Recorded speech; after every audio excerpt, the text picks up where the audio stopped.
Islamabad high court ने अहम और तारीखी फैसला किया है। चीफ जस्टिस अतर मिनल्ला ने अदालती कार्रवाई को लाइव स्ट्रीमिंग के जरिए दिखाने का ऐलान किया है। इंटरनेट पर बराह रास्त अदालती कार्रवाई नशर करने के लिए इंतजाम भी कर लिए गए हैं। लाइव स्ट्रीमिंग का सिस्टम नस्ब कर दिया गया है। इब्तदाई तौर पर लाइव स्ट्रीमिंग 1 माह के लिए तजर्बे की बुनियाद पर शुरू किया जाएगा।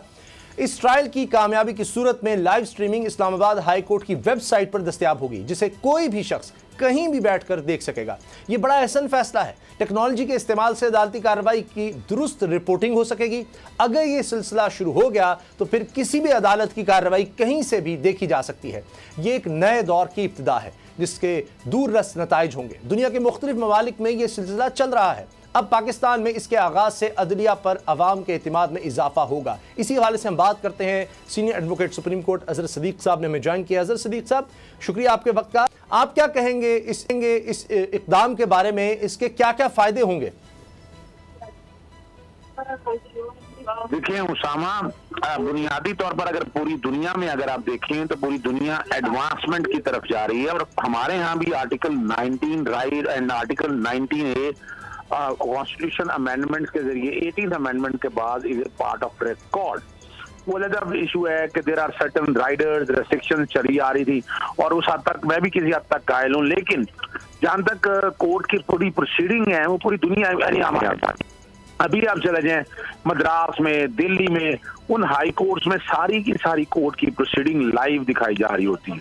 आप जाते हैं उनकी लिंक पे जाते हैं, आपका एक्सेस है और आप वहां जाके सारी की सारी अच्छा, इससे फेयरनेस से 2-3 एडवांटेजेस हैं। एक तो इंसान लर्निंग करता है, सीखता है। दूसरा ये होता है कि कल को गलती हो, कल को पॉइंट आर्गू किया हो, पॉइंट रह जाए। अमूमन हमारे यहाँ क्या होता है कि मैं बहस करता हूँ, मैंने जस्टिस जवाद हसन के पास मैंने बहस किया, बड़ी डिटेल लंबी मैंने बहस की और इसके हवाले से बताया कि जनाब ये जो है ना हाई कोर्ट की जुरिसडिक्शन नहीं है, जाना ये तो कंटेम्प्ट की प्रोसीडिंग है। लेकिन वो एक भी आर्गूमेंट रिफ्लेक्ट नहीं हो सका ऑर्डर के अंदर। तो अब ये तो देखे ना, जब ये इस तरह की चीजें आएंगी तो हमारी अपनी कई ग्रीवेंसेस दूर हो जाएंगी कि हम सारा मामला जो है ना वो वहां बैठ के कोर्टों के अंदर जब देखेंगे, अगर कोई चीज मिस हो जाती है, अगर कोई मिस भी हो गई है तो कल मैंने रिव्यू के तौर पर I am intended to file review, मैं चाहता हूँ कि मैं रिव्यू फाइल कर सकूँ, तो बता सकूँ कि ये मेरे पॉइंट जो है ये मेरे पॉइंट कंसिडर नहीं किए गए, देखे नहीं गए। फिर दूसरा बात है राइट टू फेयर ट्रायल और फेयरनेस की बातें आ जाएंगी। ये जस्टिस अतर मिनल्ला साहब का इनकलाबी इकदाम है और इसको मानना पड़ेगा कि ये एक संग मील की हैसियत रखता है कि आने वाले दौर में अगर इस तरह हो जाएगा और ये अगर नीचे लोअर कोर्ट तक भी चला गया, सेशन कोर्ट तक भी चला गया, तो लड़ाई मार कुटाई जो होती है हमारे वोकला की तरफ से ज्यादा होती है, को पार्टियां आती हैं, खुदा ना खासा को पैसे वैसों के लेन देन के हवाले से कई इशूज चले आते हैं, इल्जाम लगाए जाते हैं और अदालत की परफॉर्म बहुत बेहतर समझता हूँ कि इसमें मेरिट भी आ जाएगा, ट्रांसपेरेंसी भी आ जाएगी और ये जो हमारे यहाँ बार एसोसिएशन, बार काउंसिल के जो लोग इलेक्शन लड़के आते हैं, लोग किसी हद तक प्रेशराइज करने की कोशिश करते हैं, तो उसकी भी हौसला शिकनी हो सकेगी और मेरिट आगे की तरफ बढ़ सकेगा। और साथ साथ जो है ना कानून शहादत ऑर्डर और कई आइन के आर्टिकल 19A की दफात 19 और 19A की दफात का अमल दरामद मुमकिन हो सकेगा। और मैं तो ये इक़दाम ऐसा देख रहा हूँ कि अगर ये पूरे पाकिस्तान में अगर लगा दिया गया तो इससे लोगों के जो मसाइल है, लोगों के जो कंसर्न है अदालतों के ऊपर, वो काफी हद तक। बिल्कुल सही।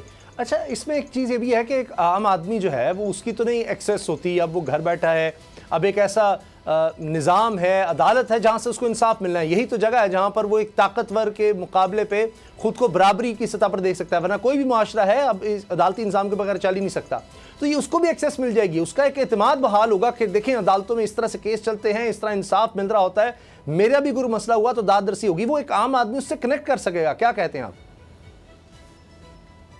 इसमें तो कोई शक नहीं है ना। देखिएगा बेसिक प्रिंसिपल है, जो जज है ना वो सारा कानून जानता है। जहाँ हमारे यहाँ कई गरीब और माशरे के पिसे हुए लोग जो है ना वो अगर वकील अरेंज नहीं कर सकते, खुद पेश करते हैं। अगर कोई नालायक वकील भी, मिसाल का तो नालायक से मुराद है कि वकीलों को फैक्ट्स का नहीं पता और वो पेश होता है, तो अदालत की जिम्मेदारी तो है ना कि उसने आइन और कानून की करनी है, उसने इंसाफ फराहम करना है। जब ये चीजें होंगी तो रिव्यू करने में बड़ी आसानी होगी। एक जज की परफॉर्मेंस से पता चल सकेगा, एक वकील की परफॉर्मेंस पता चल सकेगी। क्लाइंट अब घर बैठा हुआ, उसको तो नहीं पता कि उसका वकील क्या कर रहा है, क्या बहस करके आया, क्या देख के आया।